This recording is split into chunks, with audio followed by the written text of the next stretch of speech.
Ọlálékan Àyìndé Àyìndé Ọlálékan Àyìndé. Happy birthday abẹ́rẹ́ ọ̀rọ̀ mi. Abẹ́rẹ́ ọ̀rọ̀ tí mi mọ́ kí n dáadáa. Ẹ̀mí yá ṣe púpọ̀ ọdún láyé. Kẹ́tí dọ́bọ́ àjẹpẹ́ ayé. Ikú ti ré yín kété. Ẹ̀dọ́bọ̀ àjẹpẹ́ ayé. Àrùn ti yé yín kété. Ẹ̀dọ́mọ̀ ọ̀hún àjẹpẹ́ ayé. CEO abẹ́rẹ́ ọ̀rọ̀ TV ni. Ọbẹ̀ nínú TikTok Káyìndé ní Facebook. Abẹ́rẹ́ ọ̀rọ̀ TV gbọ̀ngàn lọ́jẹ́. Ọmọ ìwọ olódò wọn bà mí ọmọ tẹ́ni bọ́lá ọmọ tẹ́ ẹ̀ níbọ̀ rẹ̀. Ìlú Ìwọ́rọ̀ nílẹ̀kùn wọn ní kọ́kọ́rọ́. Owó ńláńlá ẹ̀rẹ́bẹ́bẹ́. Mọ̀ tó pọ̀ tó mi dọ́lọ́. Ọlálékan Àyìndé. Ẹ̀mí yá ṣe púpọ̀ ọdún láyé. Abẹ́rẹ́ ọ̀rọ̀ TV mi. Ọmọ ọlọ́jọ́ bí. Ọlálékan Àyìndé Adémi ọlọ́jọ́ bí. Abẹ́rẹ́ ọ̀rọ̀ TV ọlọ́jọ́ bí. Ọmọ Ìwó lódò wọ́n bá ọlọ́jọ́ bí. Bàbá tèmi Àyìndé. Ọlálékan Àyìndé Àyìndé Ọlálékan Àyìndé. Happy birthday abẹ́rẹ́ ọ̀rọ̀ mi. Abẹ́rẹ́ ọ̀rọ̀ tí mi mọ́ kí n dáadáa. Ẹ̀mí yá ṣe púpọ̀ ọdún láyé. Kẹ́tí dọ́bọ́ àjẹpẹ́ ayé. Ikú ti ré yín kété.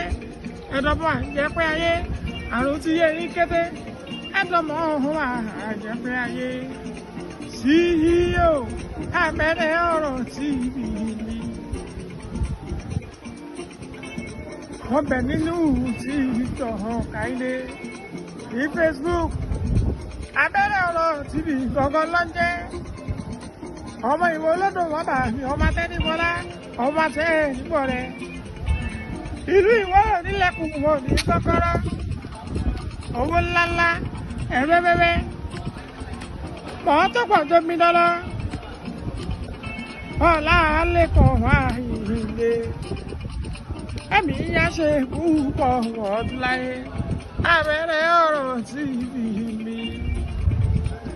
Ọmọ ọlọ́jọ́ bí. Ọlálékan Àyìndé Adémi ọlọ́jọ́ bí.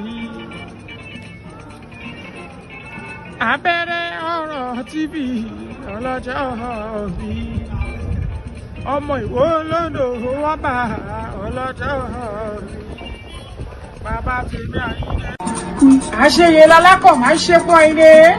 Ẹ bá ṣàṣe lágbára Ọlọ́run bá o lágbára Ọlọ́run bá. Ifábùkọ́lá Ifá mi gbẹ̀yìn bàbá mi kẹgbẹ́. Bẹ́ẹ̀ ni o Ẹlẹ́dùmarè fi àṣẹ wí bẹ́ẹ̀ jẹ́ bẹ́ẹ̀ sí ewé àtẹ̀gbò ṣùgbọ́n ó ní àwọn ẹ̀dá kan tẹ́lẹ́dùà fi rán wípé kí wọ́n máa fi tú kí wọ́n sì máa fi ṣiṣẹ́ ìwòsàn. Àdúpẹ́ o Ẹlẹ́dùmarè ó ṣeun ẹja tó ń da ibú dààmú òjò apá lọ.